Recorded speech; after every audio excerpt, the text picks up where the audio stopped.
The faint scratch of a spade strikes against packed earth, echoing in the narrow confinement of a subterranean tunnel.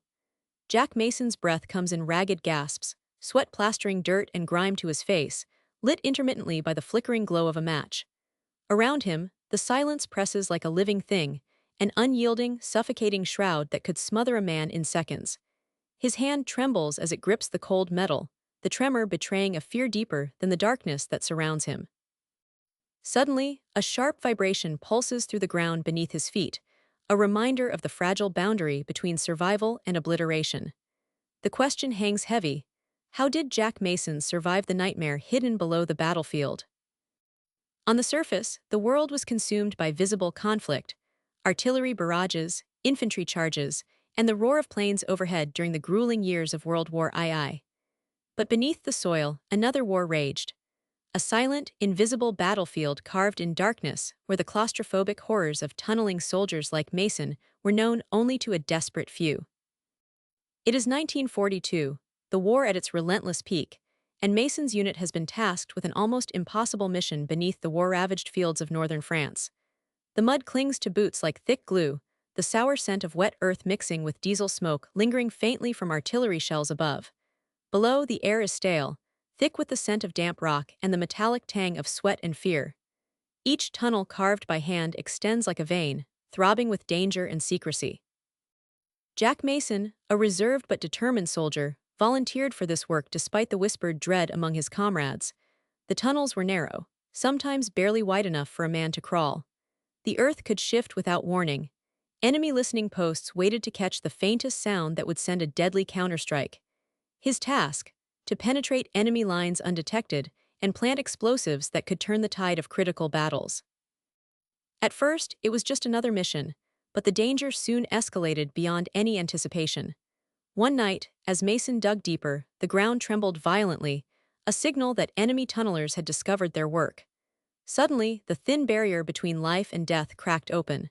A firefight erupted in pitch-black tunnels, where bullets ricocheted against stone and the screams of men echoed with no clear direction.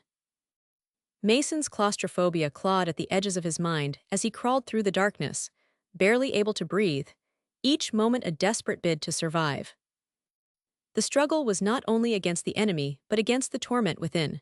Searing terror gripped Mason as the walls seemed to close in tighter, crushing his resolve. The silence between bursts of gunfire was worse than the noise, a haunting void that threatened to shatter anyone's sanity. Then, a flooding of water from a burst pipe added the threat of drowning, transforming the tunnel into a tomb. Despite this, Mason's will hardened. Inspired by the voices of fallen comrades and driven by the hope of bringing the war to a swift end, he pressed forward. His hands, bloodied and bruised, laid the explosives with painstaking precision, knowing one wrong move would mean instant death. The countdown to detonation ticked like a heartbeat in his ears as he scrambled back through collapsing tunnels, dodging falling debris and the enemy's relentless pursuit. In those moments, Mason glimpsed a truth rarely told.